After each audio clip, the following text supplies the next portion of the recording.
Adèle Haenel, ravi de vous revoir ici à Cannes. Alors, les frères Dardenne m'avaient expliqué qu'au départ, ils pensaient à un personnage peut-être plus âgé, même un personnage de policier. Et puis, à partir du moment où ils vous ont rencontré à une soirée de la SACD, ça a commencé à cheminer dans leur esprit. Alors, est-ce que vous avez accueilli leur proposition avec surprise?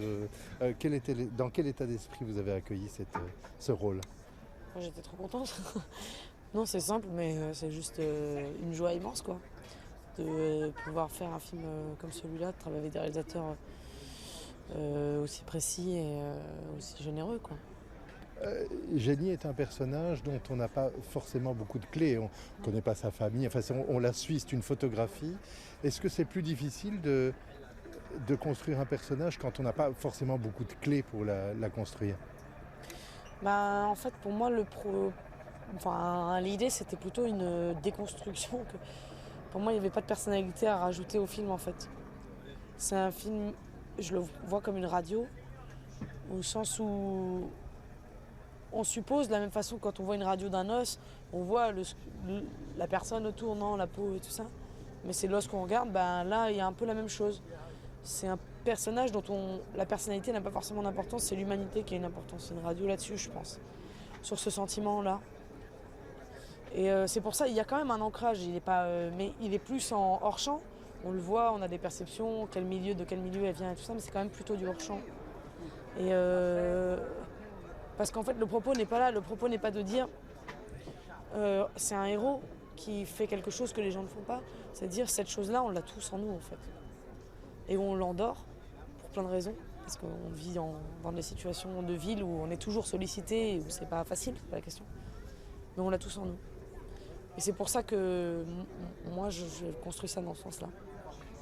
Le moteur, un des moteurs, c'est sa culpabilité, son sentiment de culpabilité, de vouloir réparer quelque part. Est-ce que là aussi, on va chercher, vous parlez, exprimer des choses qu'on n'exprime pas forcément, qu'on a tous en nous. Est-ce que vous êtes allé chercher dans vos propres émotions pour construire ce personnage? Moi, je ne crois pas trop au système de ramener ses émotions. Je pense que c'est une situation dans laquelle, de toute façon, on ne peut pas être quelqu'un d'autre que ce qu'on est. On est dans des situations différentes, mais intimement, on invente toujours à partir de soi, quoi. Je ne vais pas chercher mes émotions, non. Les choses sont comme ça, elles arrivent sur le moment du jeu et c'est ce moment-là qui compte. C'est pas l'idée de dire faut que je pense à la mort de mon chat pour me mettre à pleurer, quoi.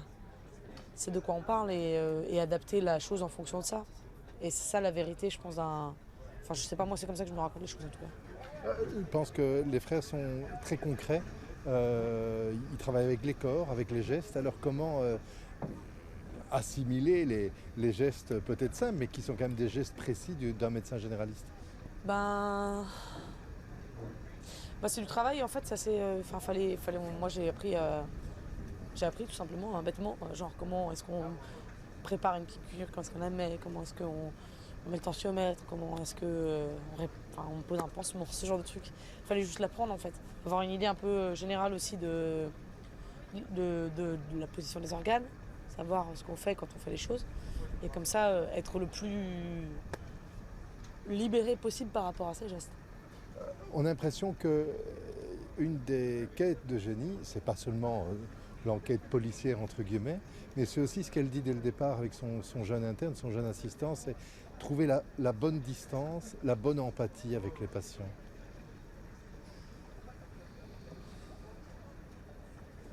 Trouver la bonne distance. Oui, être à la fois empathique, mais en même temps rester professionnel, ne pas se laisser trop bouffer par ses patients. J'ai l'impression que c'était quelque chose qui surgissait dans le début du film. C'est une des raisons pour lesquelles elle ne répond pas au coup de sonnette, quoi, de garder la distance. Ouais, je sais pas trop. Non, je sais pas trop quoi dire à cette remarque. Est-ce qu'il faut... j'ai l'impression que justement, à un moment, elle sort de ses rails par rapport à ce qu'elle aurait dû... ce qu'elle s'était proposé de faire, suivre une carrière, chacun son chemin, on marche tous les uns à côté des autres. Et voilà, là, il y a un truc où à un moment, c'était pas prévu, en fait. Mais comme, voilà, c'est fait d'imprévu, la vie, et à un moment, on peut choisir...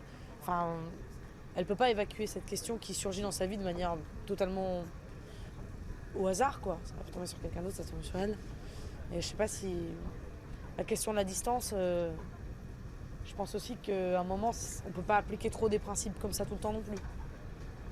C'est quelqu'un qui vit plein d'émotions dans toute son enquête. Et pourtant, j'ai l'impression que les frères Dardenne ont cherché à ce que vous reteniez ces émotions, à ce que ce soit très contenu, très intériorisé. Moi, je pense oui, parce qu'il n'y a pas beaucoup, enfin que, l'idée c'est quand même de laisser la place quoi, pour la rencontre et donc de pas être, pour que l'autre parle. Il faut aussi accepter de se mettre en retrait à des endroits, pas trouver légitime la moindre de ses émotions à exprimer dans le monde. Je pense que les larmes dans le film, elles parlent du passage de la vie, elles parlent pas de l'hypersensibilité de quelqu'un quoi. Moi, je trouve ça bien quand voilà, c'est l'émotion de se rendre compte que en fait il y a un changement qui se passe en nous. L'état d'avant et celui d'après, on n'est plus la même personne. Voilà. Et donc pour moi, la retenue elle est importante parce qu'il fallait faire en sorte que les autres parlent. Enfin, je sais pas comment dire. Je pense. Enfin, je sais pas, c'est un peu débile ce que je dis. Mais... Ils font un mois de répétition, grosso modo, avant le tournage proprement dit. Est-ce que c'est forcément un avantage ou parfois je ne sais pas, ça peut aussi fatiguer et user la spontanéité ou l'enthousiasme initial? Comment est-ce que vous avez vécu ce processus? La répétition, en fait, il y a plusieurs choses qui sont vachement bien dedans. C'est que déjà, c'est surtout des trucs techniques. Savoir qu'est-ce qu'on fait comme geste, machin, tac, tac, pour le ballet, en fait, si vous voulez. Ça. La deuxième chose, c'est que comme il y a beaucoup de rencontres dans le film, les gens qui ont qu'un seul jour, c'est hyper intimidant, quoi. Et du coup, je pense que pour eux, ça a été l'occasion de voir, d'apprendre première prise de contact avec moi, avec les frères aussi, et faire en sorte de désamorcer l'angoisse qu'il peut y avoir, qui peut bloquer les gens dans ce qu'ils vont faire. Donc en ça, c'était important. Et voilà, et eux, ils cherchaient pas une vérité des émotions au moment des répètes. C'était plus un truc de technique, quoi, vraiment. Je pense que dans ce métier, comme dans beaucoup de métiers, on apprend tout le temps. Avec le recul, qu'est-ce que vous avez le sentiment d'avoir appris avec ce tournage des Frères Dardenne? Il n'y a pas si longtemps que ça. Je sais pas, j'apprends tout le temps, ouais, je sais pas.